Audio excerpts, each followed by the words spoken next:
Oi pessoal, tudo bem? Bom, nós vamos começar agora a falar de antenas que têm grande interesse prático, antenas que de fato são usadas na prática, que podem ser construídas na prática, certo? Nós vamos começar então falando das antenas filamentares, especificamente das antenas dipolo. O que é a antena dipolo? Bom, é um fio com comprimento L, e aqui eu já estou mostrando como é feita a alimentação, por exemplo, através de uma linha de transmissão. Essa alimentação aqui é chamada de alimentação em gap central. Então, exatamente no centro da antena, eu faço uma quebra aqui da antena, um gapzinho, e ligo a minha linha de transmissão. Bom, essa antena tá bastante comum na prática. Então, aqui tem uma alimentação do tipo coaxial, um braço da antena para cima, outro braço da antena para baixo. Tá? Aqui uma antena tipo dipolo feita em circuito impresso. Como se faz a análise de uma antena do tipo dipolo? Até agora, a gente estudou dipolo ideal, o dipolo infinitesimal, com uma distribuição uniforme de corrente. Era uma idealização. Para obter os campos radiados pelo dipolo, agora pelos dipolos reais, de um comprimento genérico L, é preciso, antes de tudo, conhecer a distribuição de corrente ao longo do comprimento da antena. Então, aqui eu tenho a antena com comprimento L, e eu vou quebrar essa antena numa sequência de vários dipolos infinitesimais. Conhecendo a corrente em cada dipolo infinitesimal, nós já sabemos quais são os campos radiados por um dipolo infinitesimal, um dipolo ideal. Então, para saber o campo radiado pelo dipolo genérico de comprimento L, eu vou somar a contribuição de todos os dipolos infinitesimais. Especificamente, eu vou fazer uma integração, na verdade, uma soma ao longo do comprimento. Mas então, como eu tinha dito, eu preciso conhecer a distribuição de corrente ao longo do comprimento. Para simplificar a análise, a gente vai supor que a distribuição de corrente é senoidal ao longo do comprimento do dipolo. Já vou ilustrar isso um pouco melhor depois. Bem, medidas de corrente indicam que essa distribuição senoidal ela é uma boa aproximação para antenas finas, ou seja, antenas que têm um diâmetro muito menor do que o comprimento de onda, por exemplo, quando o diâmetro é menor do que lambda sobre 100. Isso é bastante usual, então. Então, nós vamos supor que a distribuição ao longo do comprimento é senoidal. Aqui está a distribuição senoidal, é uma função matemática. A gente já vai mostrar as figuras que é bem mais fácil de visualizar, tá certo? Então, dependendo da posição do elemento infinitesimal de corrente, ele vai ter uma corrente, uma distribuição de corrente, uma corrente nele, né, dado por essa função aqui, tá certo? Então, aqui acho que ilustra bem melhor. Se eu tenho uma antena que é muito curta, a senoide, eu só pego os primeiros, a senoide começa a subir, tá? Então, isso aqui é aproximadamente linear. Então, uma antena dipolo muito curta tem uma distribuição de corrente aproximadamente triangular. Para um dipolo de meia onda, a distribuição é meio comprimento de onda aqui, uma corcovinha, a gente já tinha falado sobre isso, tá certo? Um semiciclo. As setas indicam o sentido da corrente ao longo do comprimento da antena. Para uma antena um pouquinho maior, uma antena com 3/4 de comprimento de onda, a distribuição senoidal, dada pela equação mostrada no slide anterior, ela muda um pouquinho. Aqui nós temos para um dipolo de onda completa, cujo comprimento é igual ao comprimento de onda. Aqui para uma antena um pouquinho maior, L igual a 5 lambda sobre 4, e aqui a gente já observa algumas coisas. Por exemplo, para uma antena maior do que lambda, eu já começo a ter inversão de corrente ao longo do comprimento da antena. Isso vai ter consequência na maneira como a antena radia os campos. Consequentemente, todos os seus parâmetros vão depender disso, tá? E aqui uma antena com uma onda e meia, etc. Mais uma vez, eu vou frisar que essa distribuição de corrente é uma distribuição aproximada, tá certo? Ela supõe, na verdade, que a antena é como se fosse uma linha de transmissão terminada em circuito aberto, tá? E essa distribuição aqui, na verdade, ela vem da distribuição de uma onda estacionária numa linha de transmissão terminada em circuito aberto. Na verdade, não é exatamente o caso, é como se eu tivesse pegado uma linha em aberto e dobrado um pedaço para cima e um pedaço para baixo.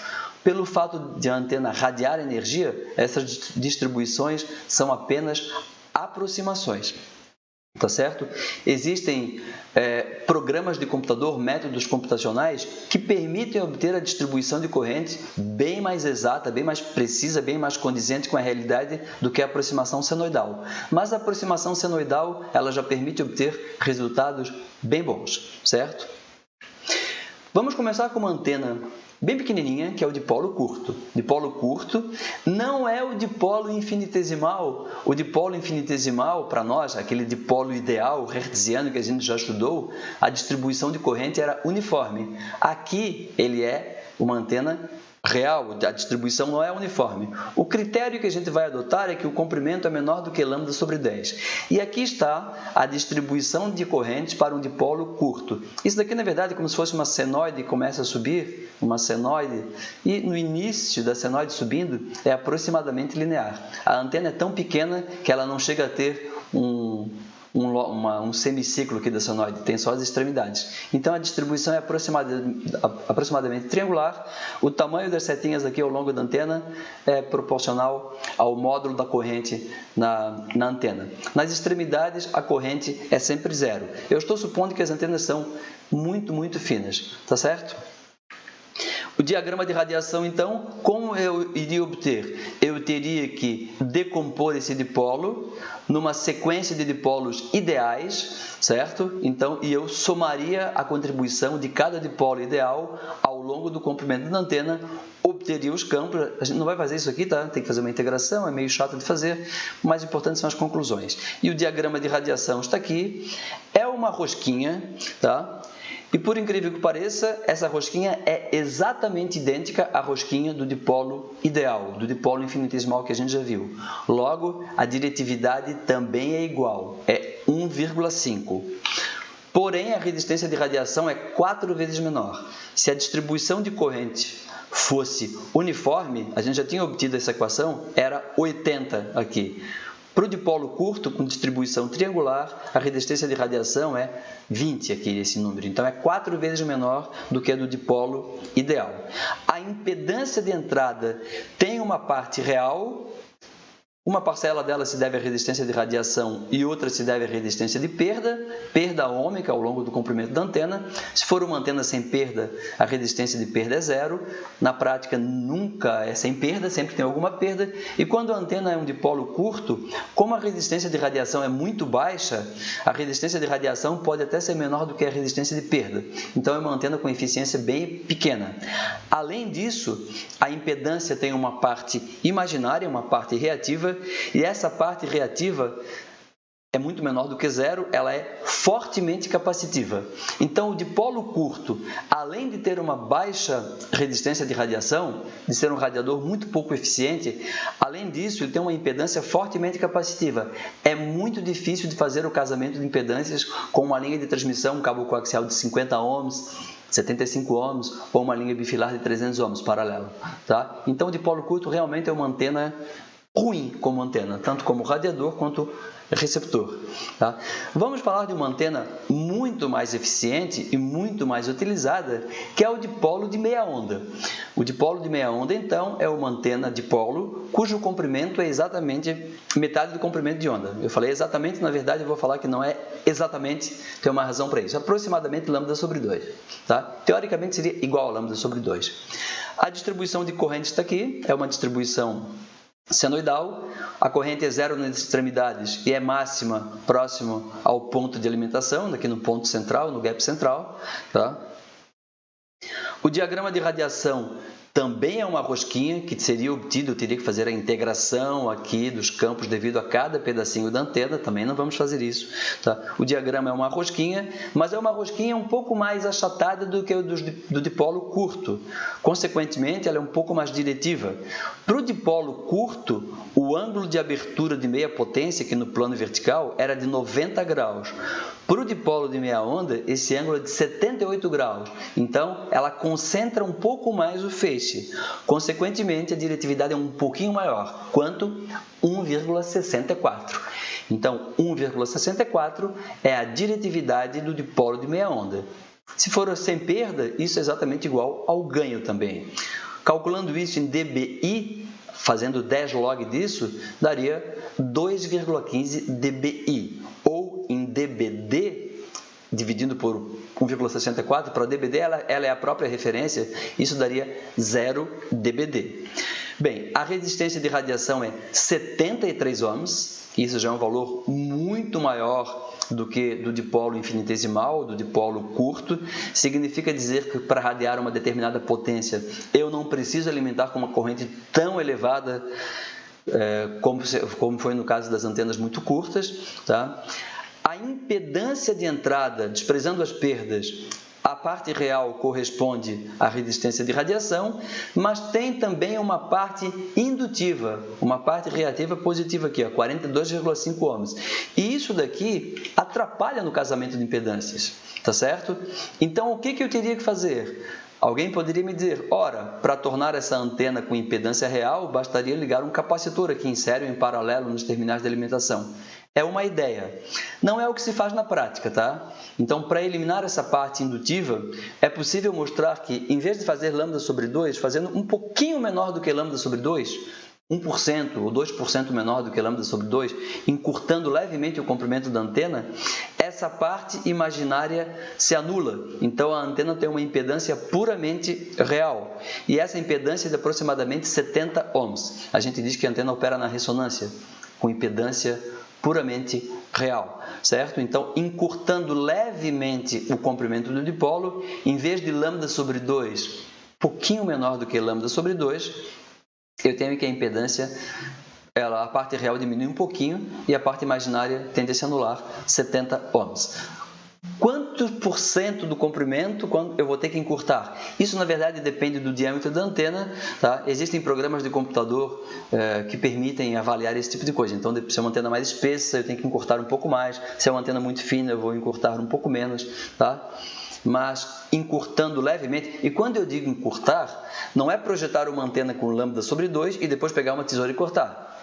Eu já projeto a antena e fabrico a antena com esse comprimento levemente menor para que ela tenha uma impedância puramente real. E isso facilita bastante o casamento de impedâncias. Tá certo? Aqui eu tenho uma animação que mostra a tensão e corrente no dipolo de meia onda, tá certo? Então, supondo aqui o ponto central é a referência da tensão, eu tenho uma típica tensão de onda estacionária numa linha terminada em circuito aberto, a tensão é máxima nas extremidades, certo? E a corrente é nula, e nesse caso aqui, eu estou supondo realmente que tensão e corrente são idênticas a de uma onda estacionária, tá? Não é exatamente o caso, porque, como eu disse antes, uma linha de transmissão terminada num circuito aberto, ela não radia nada. Essa antena aqui, ela radia. Consequentemente, isso daqui é só uma aproximação. Esse tipo de antena, como tem distribuição de corrente, de tensão, basicamente igual ao de uma onda estacionária, a gente diz que é antena de onda estacionária. Então, as antenas de polo são também conhecidas como antenas de onda estacionária, porque a distribuição de correntes é basicamente a distribuição de uma onda estacionária. Um outro tipo de antena que também é usado na prática, um pouco menos, mas é usado, o dipolo de onda completa. Seu comprimento é igual a lambda. Aqui eu tenho a distribuição de corrente senoidal, insisto, é uma distribuição apenas aproximada. Tá? O diagrama de radiação, de novo, é uma rosquinha, mas ainda mais estreita, ainda mais fina. Tá? No plano vertical, ela tem um ângulo de abertura de meia potência de 47 graus. Então, na direção de máxima radiação, ela radia uma potência, uma densidade de potência. Nesse eixo, ela radia metade da potência. Nesse outro eixo, radia metade da potência. E eu tenho um ângulo de abertura de 47 graus. No plano horizontal, tanto essa de polo de onda completa como as outras, ela radia igualmente. Então, são todas antenas omnidirecionais. No plano horizontal, o diagrama seria uma circunferência perfeita. Tá? A diretividade é um pouquinho maior do que a do dipolo de meia onda, que é uma rosquinha um pouquinho mais amassada, um pouquinho mais estreita. O ângulo de abertura no plano vertical para o dipolo de meia onda é 78 graus, para o dipolo de onda completa é 47 graus. Então, ele fecha mais, ele concentra mais o feixe. Então, a diretividade é um pouquinho maior. A resistência de radiação é de 200 ohms, tá? A impedância de entrada, supondo essa distribuição de corrente, essa impedância tende a infinito. Por quê? Impedância de entrada é a relação, a razão entre tensão e corrente nos terminais de entrada. Ora, a corrente é zero, tem um nulo aqui. Então, dividindo tensão pela corrente, a corrente é zero, dá uma impedância infinita. Isso é verdade? Não, não é verdade. Se fosse verdade, essa antena seria vista como um circuito aberto pela linha de transmissão. Então, toda a potência que viria da onda da linha de transmissão bateria aqui e voltaria, e nada seria irradiado, tá? Mas eu falei para vocês que essa antena é usada na prática. É que, na verdade, essa distribuição senoidal é apenas uma aproximação. Se fosse obter uma distribuição mais real, tá? A gente veria que, ainda que a corrente aqui perto do ponto de alimentação fosse pequena, ela não chega a ser nula. Então, a impedância é uma impedância mais elevada, mas não chega a ser infinita. Então, a transmissão, a radiação, ela é possível, tá certo? Então, nós vimos o dipolo curto tem uma diretividade 1,5. O dipolo de meia onda, uma diretividade 1,64. O dipolo de onda completa, uma diretividade 2,41. Então, a gente poderia pensar, quanto mais comprido o dipolo, maior o seu comprimento, mais diretivo ele vai ser. A resposta é não, isso não é correto. Tá? Então, vamos ver por quê. Aqui nós temos um dipolo de uma onda e meia, o comprimento é 1,5 lambda.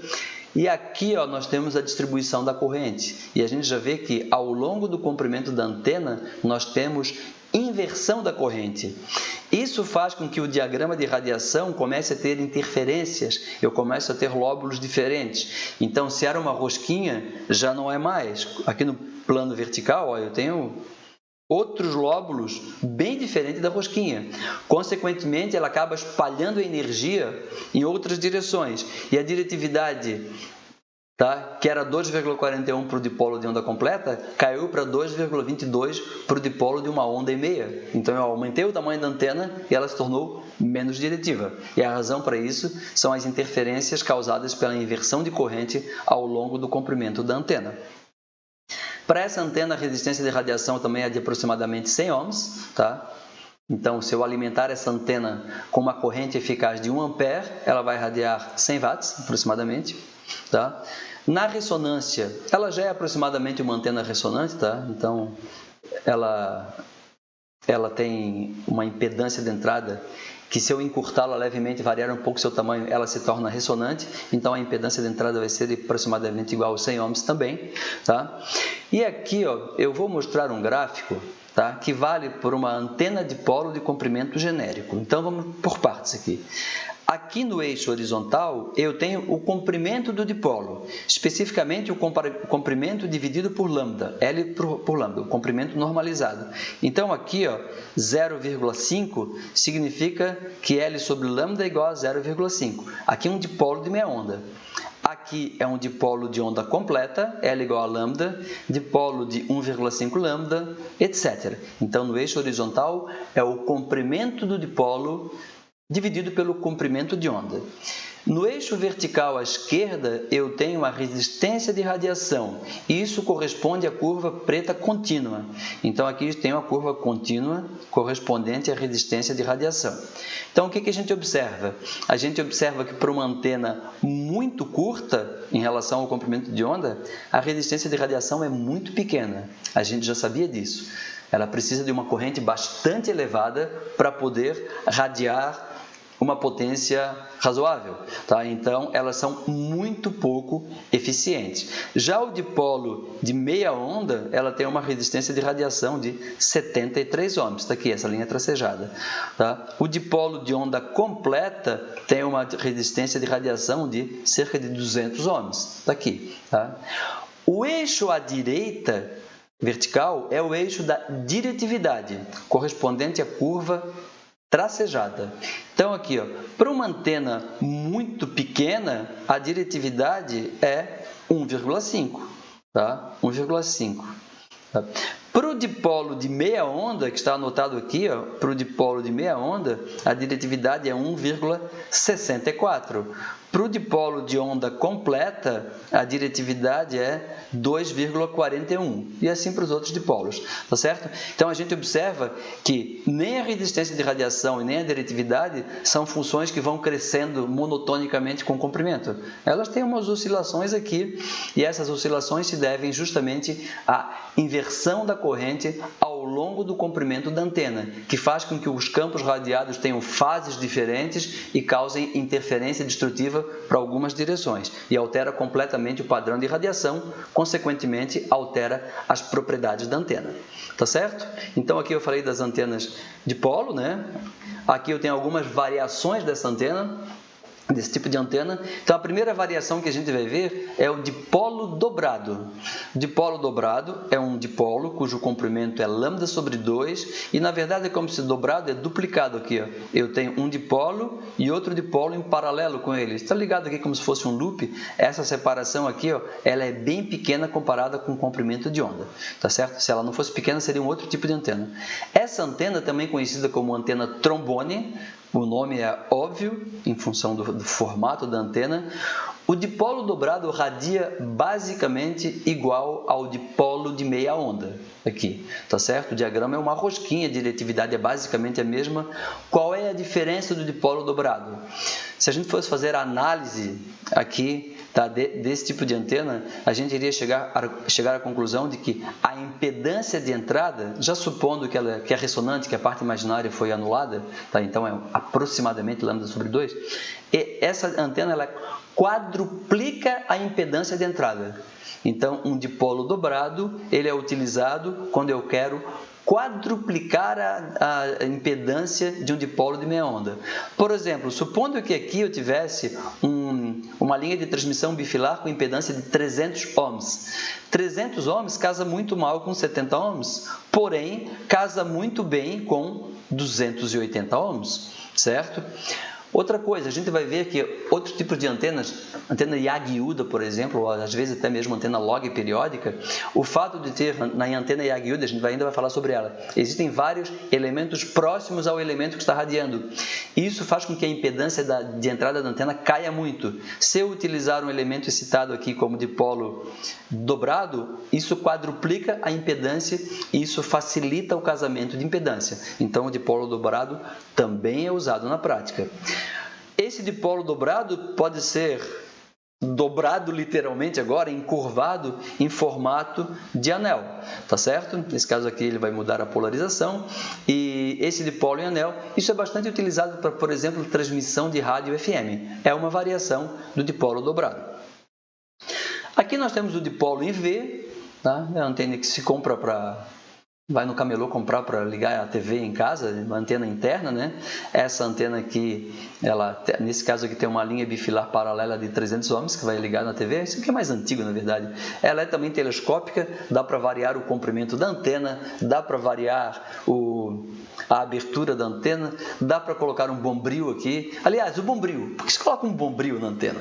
Na verdade, colocar um bombril na antena, o pessoal mais antigo sabe do que eu estou falando, tá? O bombril é uma palha de aço e ela, na verdade, ela proporciona caminhos adicionais para a corrente. Ela está variando o tamanho da antena e ainda está variando a distribuição de corrente ao longo da antena. Então, colocar o bombril pode fazer com que a antena se transforme numa antena levemente diferente. Pode melhorar ou pode piorar, tá certo? Aqui nós temos as antenas bicônicas. A antena bicônica, em vez de um fio para cima e um fio para baixo, eu coloco um cone para cima e um cone para baixo. Essa antena não é a antena corneta, não é a boca do cone que está radiando, é a superfície lateral que está radiando. É uma antena omnidirecional. O diagrama de radiação é uma rosquinha, tá? Eu posso fazer tanto com superfícies contínuas metálicas ou simular através de varetas. Isso é mais barato, menos material, é mais leve, a resistência ao vento é melhor, tá certo? Ela diminui a resistência ao vento, então é bastante comum, em vez de utilizar superfícies metálicas contínuas, fazer simulação através de fios. Então, qual é a vantagem da antena bicônica? Basicamente, largura de banda maior. Tá? Então, é um dipolo cuja largura de banda é maior. Ela funciona melhor satisfatoriamente numa faixa de frequência maior do que no dipolo convencional. Aliás, uma maneira de aumentar a largura de banda de uma antena dipolo é fazendo com fio mais grosso. Se em vez de fazer um dipolo com fio bem fininho, faz com fio mais grosso, só isso já é suficiente para fazer com que ela tenha uma impedância que varie menos com a frequência. Então, ela consegue manter o casamento de impedâncias numa faixa mais ampla, tá certo? Então, é uma antena com banda mais larga. Aqui tem uma versão impressa da antena bicônica, uma versão planar. É a antena conhecida como gravata borboleta, bow tie. Então, é basicamente um dipolo impresso, só que o dipolo vai se alargando e isso faz com que ele tenha uma largura de banda um pouco melhor do que o dipolo com fio convencional. Tá? Então, a antena gravata borboleta também é utilizada na prática. Eu vou dar uma parada por aqui. Na próxima aula, nós vamos continuar falando de variações das antenas dipolo. Especificamente, vou começar falando da antena monopolo. Tá certo, pessoal? Até a próxima aula, então.